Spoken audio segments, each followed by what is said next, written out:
Bienvenue dans ce défi 28 jours, le premier jour du défi. C'est un challenge pour apprendre à poser ses limites et retrouver son énergie.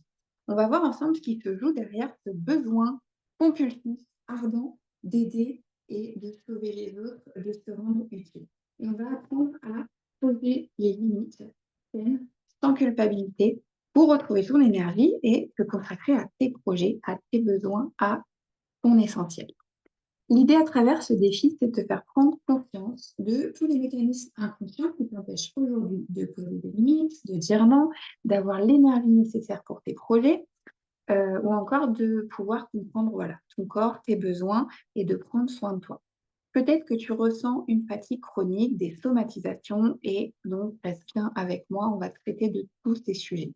Les dénominateurs communs pour moi, au brouillard mental, aux ruminations, aux somatisations, aux troubles digestifs, ça a été de comprendre que syndrome du sauveur, ce besoin compulsif de se rendre utile pour les autres, d'être sans cesse tourné vers l'extérieur, d'être sans cesse en train d'avoir besoin de donner mon avis, d'accompagner, d'aider, de trouver des solutions pour les autres et d'être finalement en train de m'éparpiller et très peu à l'intérieur de moi, très peu en train d'habiter ma maison, comme je dis. On va passer par des prises de conscience jour après jour pour pouvoir, en fait, nommer les choses, prendre conscience pour pouvoir les changer après. Mais d'abord, il va falloir bien comprendre comment ça fonctionne. En tout cas, ça a été ce qui a marché le mieux pour moi. Donc, j'espère vraiment que ça va marcher pour toi et je sais à 100% que si tu suis ce défi jour après jour et que tu mets en place quotidiennement des petites choses qui font sens pour toi au moment où tu le sens le plus juste pour toi, ta vie peut vraiment changer. Les 3 raisons principales, les 3 croyances sous-jacentes au fait de vouloir toujours donner, donner, donner, donner plus que je reçois. On va voir ça ensemble. Donc le premier point pour ce jour 1, c'est vraiment de prendre conscience d'à quel point on donne au quotidien, dans tous les aspects de notre vie, toujours, toujours plus qu'on ne reçoit. Et l'enjeu de tout ce défi 28 jours, de ce challenge, ça va être de pouvoir équilibrer le donner-recevoir. Les 3 raisons principales à ça, c'est que depuis toujours, on a engrammé, à tort, que donner plus, c'est être aimé, que être utile, c'est être aimé et c'est être une bonne personne. L'amour et la valeur viennent du fait d'être utile. Ça, c'est une croyance qui est engrammée depuis toujours dans notre éducation. Peut-être que tu l'as appris par mimétisme, en faisant comme tes parents faisaient, en, en faisant comme on t'a dit de faire, en tout cas comme on a interprété de faire, que on va le voir. euh, Ce sont nos interprétations qui créent notre souffrance et pas ce que quelqu'un est ou fait. On va voir ça plus tard. Donc on croit à tort que donner plus, c'est être aimé. En conséquence, on donne sans compter et en retour, on reçoit peu ou rien, ce qui mène à une souffrance, une frustration, une amertume, une fatigue émotionnelle chronique. C'est tout à fait normal. On va juste prendre conscience et on verra plus tard dans le challenge comment on va commencer à transformer ça. La deuxième raison principale au fait de toujours vouloir donner plus que tu ne reçois, c'est de ne pas savoir poser des limites claires. Je dis oui à tout, même quand je veux dire non. Je pense que les autres vont naturellement aussi donner autant que moi je donne, mais c'est rarement le cas. Résultat, tu t'épuises, tu finis frustré et, encore une fois, c'est tout à fait normal, il n'y a pas de limite claire.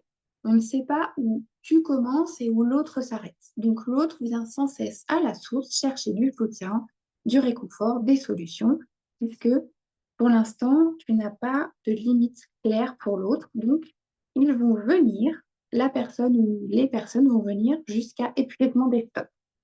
Toi-même, tu ne sais pas où ça s'arrête, puisqu'à à chaque fois, tu vois que tu peux le faire. À chaque fois, ça passe. Mais au final, tu as des grands moments d'épuisement, des grands moments de solitude, des grands moments avec tes douleurs, avec ton brouillard mental. La troisième raison inconsciente au fait de vouloir donner plus que je reçois, c'est que j'ai vraiment peur de passer pour quelqu'un d'égoïste. Si je reçois trop, si je m'occupe de moi, si je dis non, si je ne vais pas faire ce truc qu'on m'a demandé, parce que je peux le faire, parce que j'ai une énergie de dingue, parce que je trouve des solutions de partout, parce que je suis exceptionnelle. Ça aussi, on va le revoir. Au final, on est exceptionnel. Mais recevoir te met tellement mal à l'aise parce que c'est comme si on devait vraiment mériter, en fait. Tu dois vraiment mériter le truc pour recevoir ce qu'on te donne. Et ça non plus, c'est pas équilibré, on va le voir. La conséquence, c'est que tu attires des relations déséquilibrées, des personnes qui vont abuser de ta gentillesse et tu vas porter sur tes épaules de plus en plus de poids, de plus en plus de responsabilités, même qui ne t'appartiennent pas. Et ça, on va en parler le troisième jour. En définitive, toujours donner plus que tu ne reçois va forcément finir par te mener à l'épuisement. L'épuisement émotionnel, le burn-out professionnel, le burn-out familial. Il va falloir aussi qu'on aille voir dans quelle sphère de ta vie ça se manifeste le plus. Peut-être que c'est à la maison, peut-être que c'est au travail, peut-être que c'est dans une relation précisément où tu n'arrives vraiment pas avec cette personne à poser des limites et tu t'épuises là-dedans. Pour ma part, c'était marqué sur l'étiquette, c'était dans le titre. J'étais maître nageur sauveteur pendant des années. Des années. C'était marqué en gros devant moi, mais je n'avais jamais fait le lien entre ce syndrome du sauveur et cet épuisement, ces somatisations, ces troubles digestifs, etc. On va aussi en parler.